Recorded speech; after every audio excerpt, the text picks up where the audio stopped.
battling the Demon King. Regardless of the reward offered, Banaza had to decline. He was a family man now.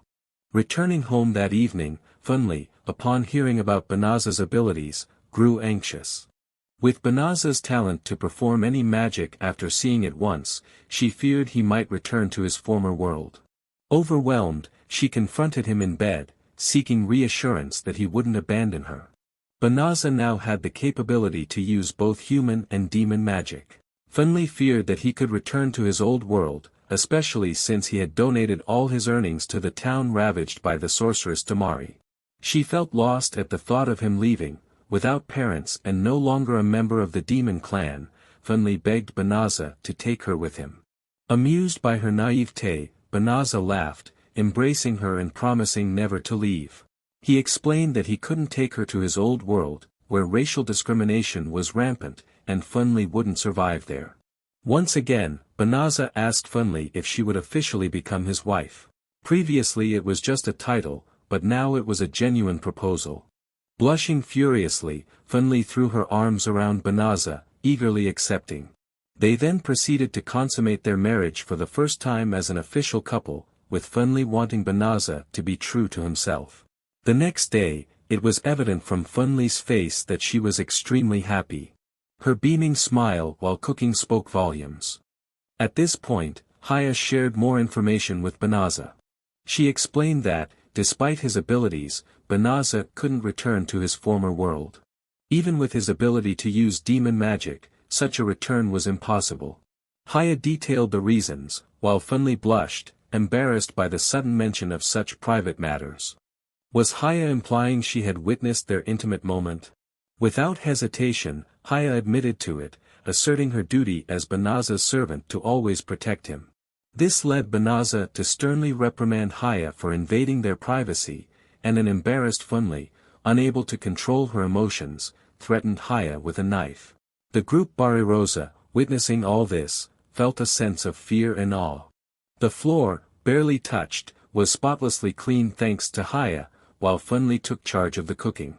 They realized they were essentially living off Funli's family and decided they needed to contribute in some way. Bellano, having given up on becoming a knight, proudly showed off her newfound ability to cast a fire magic spell, holding a photo of her father. She aspired to learn more magic, and despite her weaknesses, Banaza tutored her.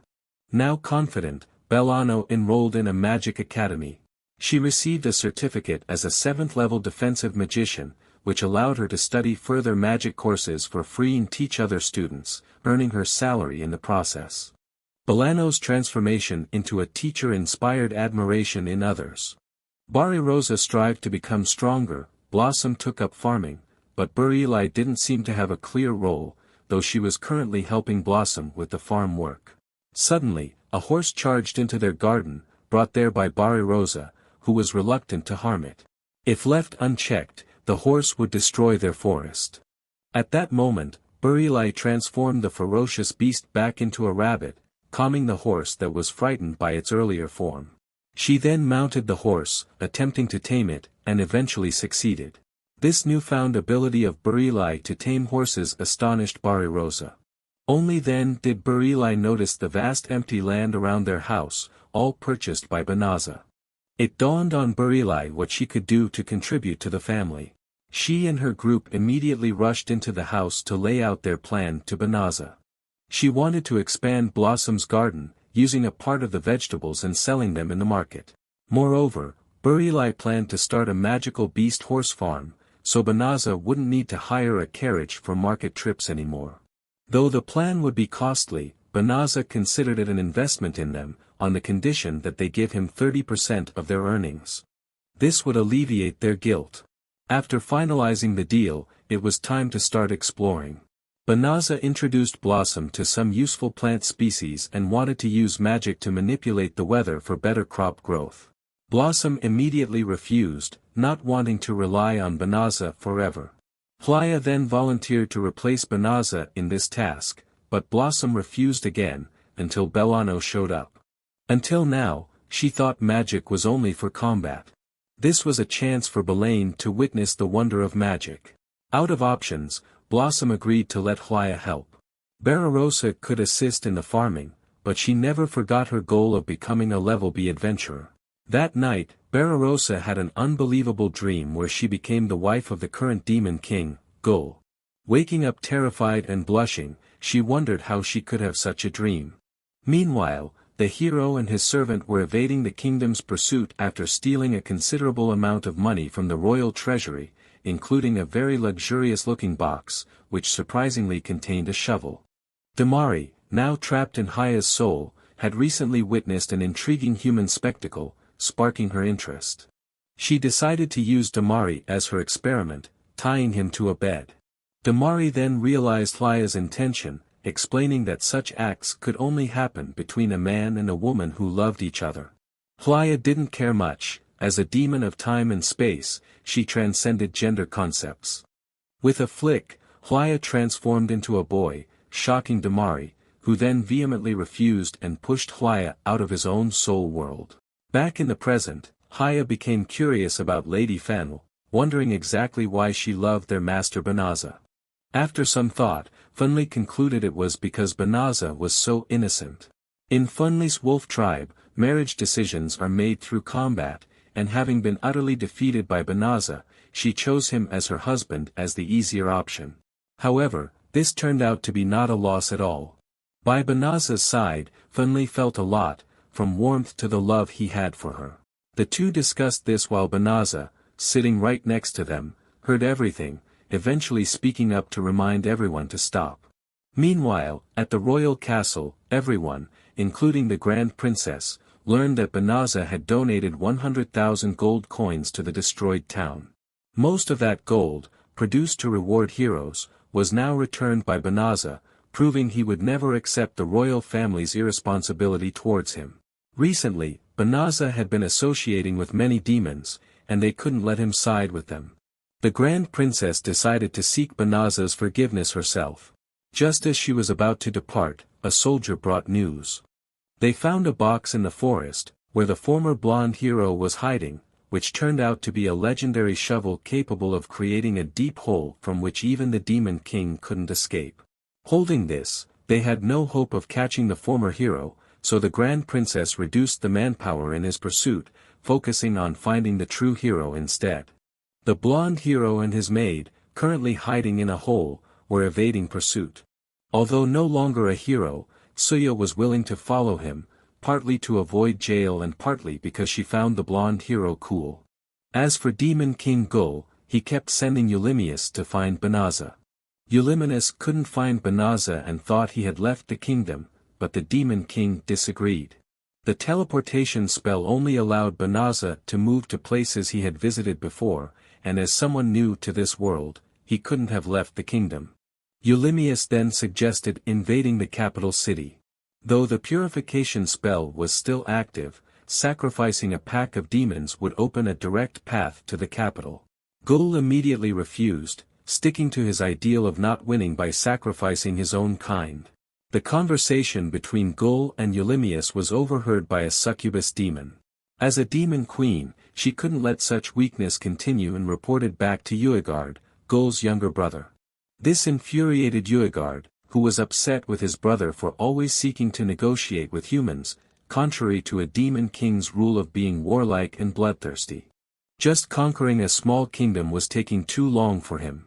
Unable to tolerate it anymore, Uegard decided to overthrow his brother, ascend to the throne, and immediately invade the capital. However, knowing Demon King Gull's strength, the succubus realized that Uegard couldn't beat him in a direct fight, so she devised a different plan for him. Meanwhile, Banaza and Funli were out to buy more cooking ingredients.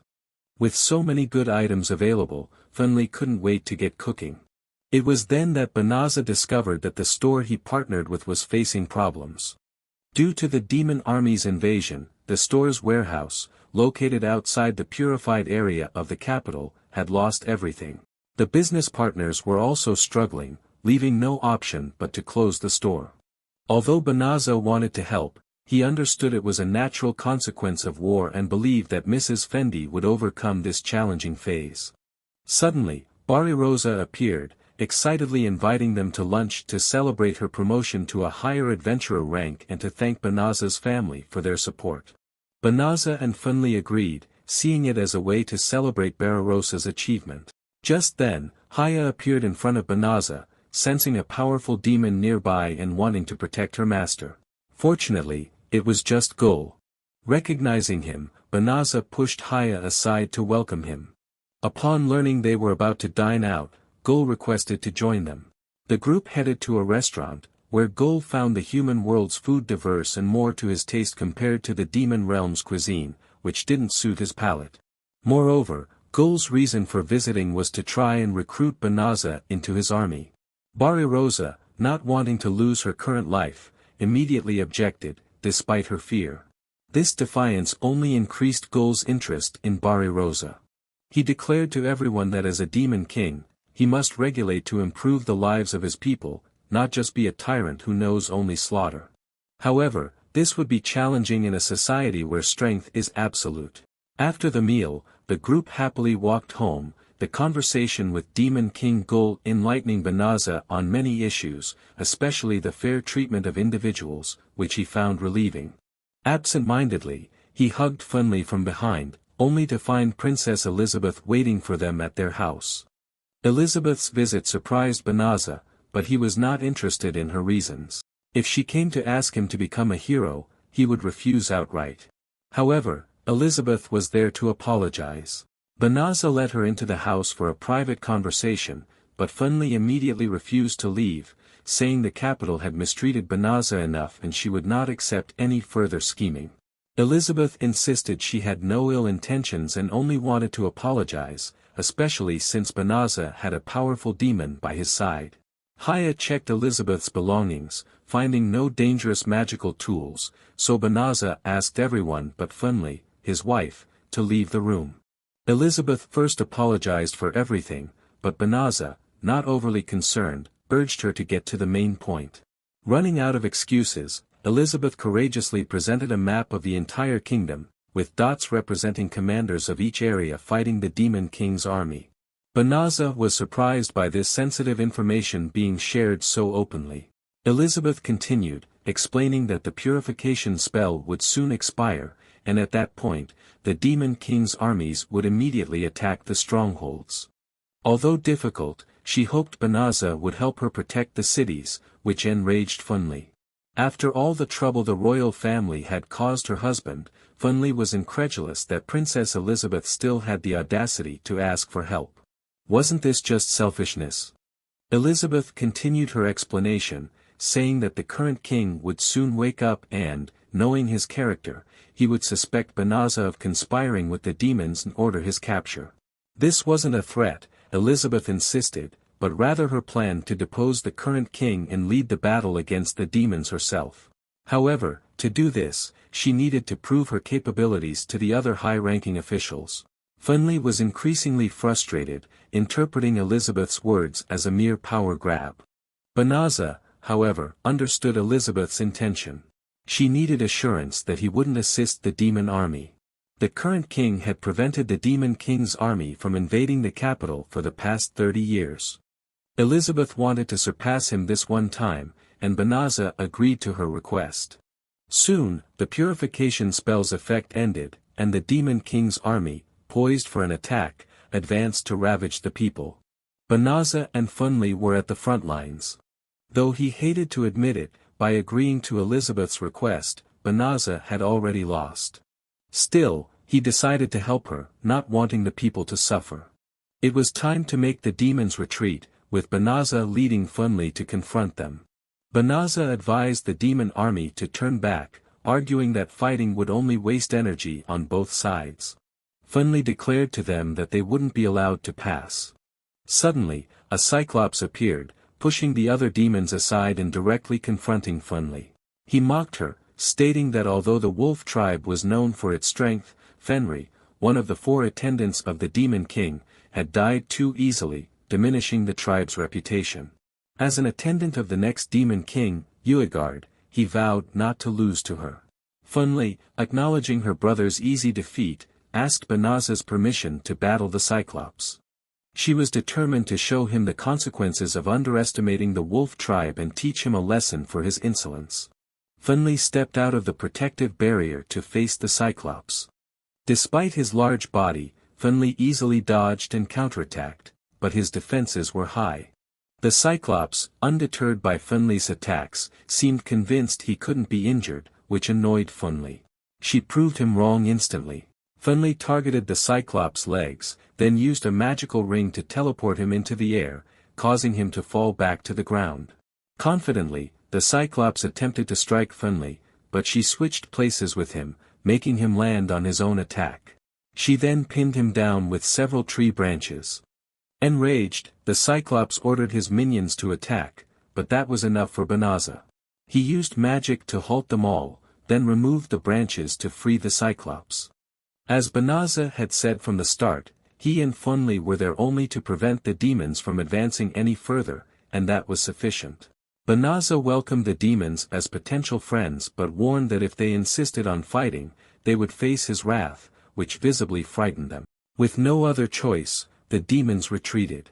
Finley was certain they would return, but with Banaza by her side, no demon could advance further.